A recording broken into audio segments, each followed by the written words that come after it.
Garcelle Beauvais recently announced her departure from the Real Housewives of Beverly Hills, and like many viewers, I hated to hear this news. Garcelle is one of the Housewives greats. She made history as the first Black woman ever to join the cast of the Real Housewives of Beverly Hills, and in her 5 years on the show, she has been a voice of reason, a relatable audience proxy, and someone who is not afraid to ask burning questions. Garcelle is what many Real Housewives stars aspire to be. She is a successful, self-made woman with a beautiful family, an illustrious career, and a star-studded dating history. She's been an open book with audiences, even getting vulnerable about her son's struggles with addiction and her difficult divorce. Garcelle keeps a cool head in the face of conflict and has managed to remain unproblematic while still making entertaining television, a balance many of the housewives struggle to strike. Here's why, as sad as I am to see her go, I'm glad she's making her exit. For the half-decade she's spent holding a diamond on Bravo, Garcelle has been a fan favorite and has rarely, if ever, found herself on the wrong end of a rivalry. She has always known how to stir the pot without making things boil over, but in part one of this season's reunion, it seems the tides have shifted dramatically against her. Garcelle was forced to face the unexpected ire of many of her castmates, and while she handled it with poise, she was ready to walk out of the reunion entirely by the episode's end. When host Andy Cohen called for a lunch break, Garcelle made a swift exit as she expressed her frustrations. "I didn't realize I was going to be in the hot seat. I can't have an opinion, I can't say how I feel, I just have to go along just to go along." Watching Garcelle contend with hostility from all sides isn't pleasant to watch, especially when factoring in the scrutiny any response is likely to receive from largely white, often unenlightened audiences. If this reunion is any indicator, it feels likely that the girls would be giving up on Garcelle next season, and it would be painful to watch. The tides have unfairly turned against Garcelle on RHOBH. For Garcelle, the reunion taping became uncomfortable right away when she noticed Kyle Richards refusing to look in her direction. "Did I miss something?" Apparently, Kyle is offended that Garcelle has expressed a desire to see Kyle open up more about her separation from her husband Mauricio Umansky and her rumored relationship with Morgan Wade. It's hard to understand how a sentiment like that could have led to this level of tension, as it's not uncommon for conversations to occur between housewives about how forthcoming they should be on camera. Erika Jayne seemed to have a similar bone to pick with Garcelle, at times talking to her as though she is stupid. Erika seems to believe that if you're not unraveling amidst the messy end of your romantic relationship, you're not pulling your weight on the show.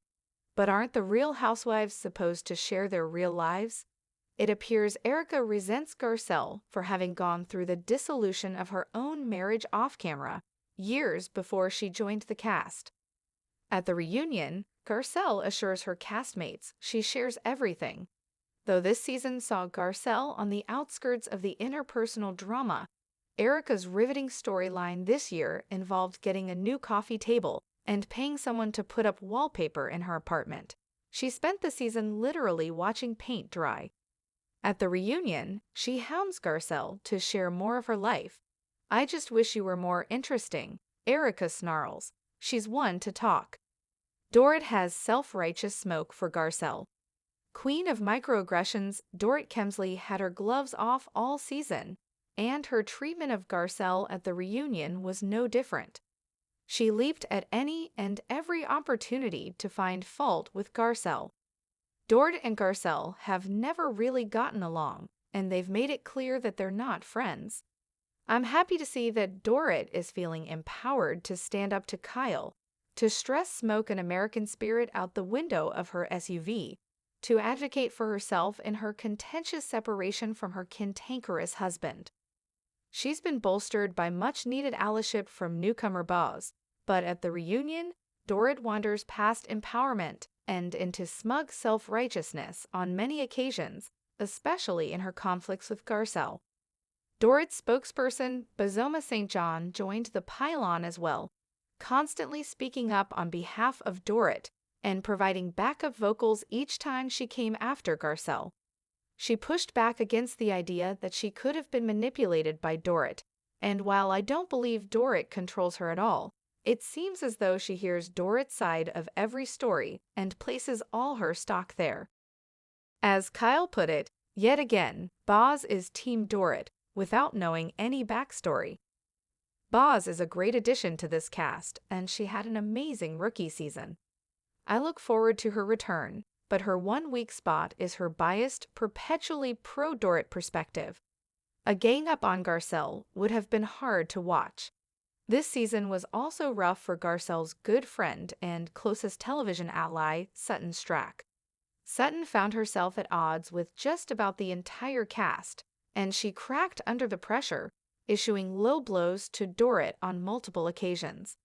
Upcoming reunion episodes will surely see Sutton's conflicts relitigated, and it looks like next season, these conflicts will continue.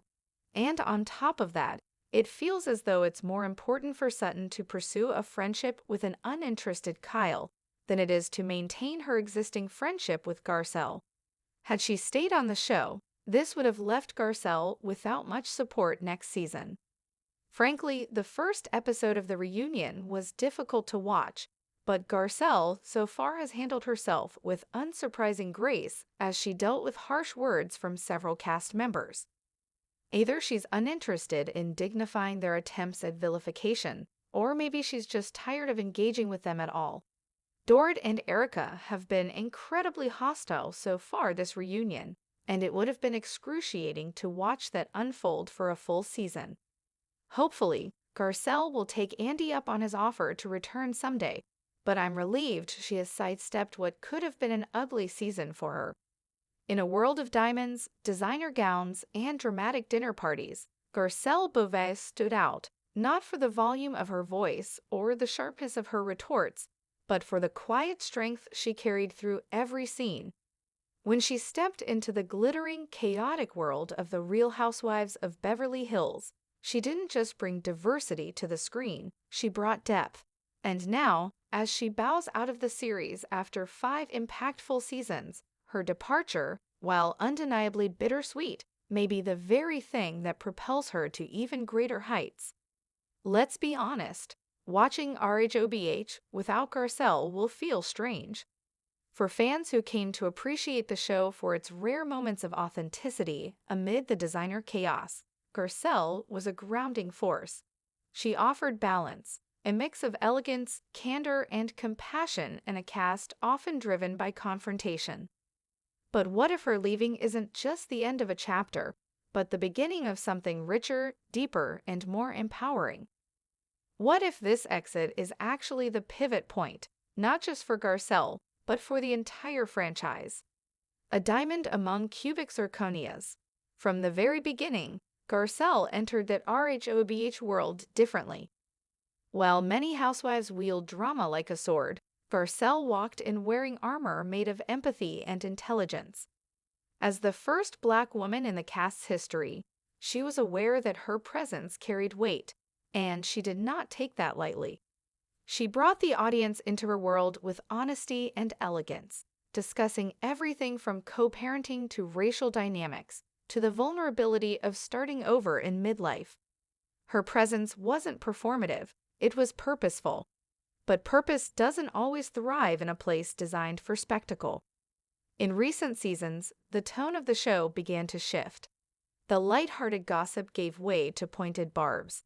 Disagreements escalated into ambushes, and Garcelle, ever the realist, started to look like a guest at a party she was no longer enjoying.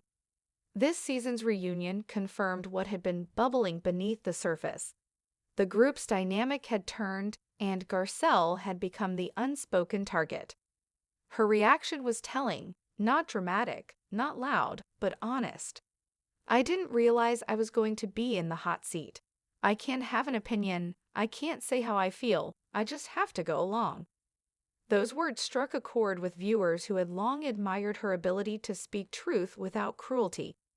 If Garcelle, the emotional compass of the show, was starting to feel unwelcome in a space she helped elevate, What did that say about the show itself? The mirage of sisterhood.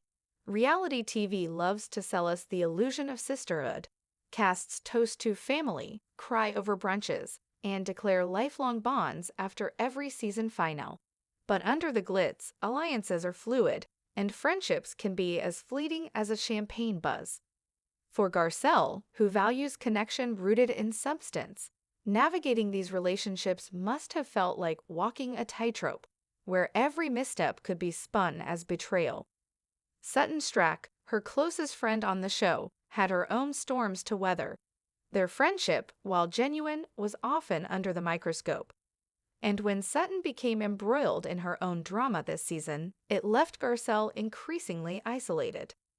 The ensemble that once seemed to value her presence had shifted, and suddenly, even the most neutral castmates, like Kyle Richards,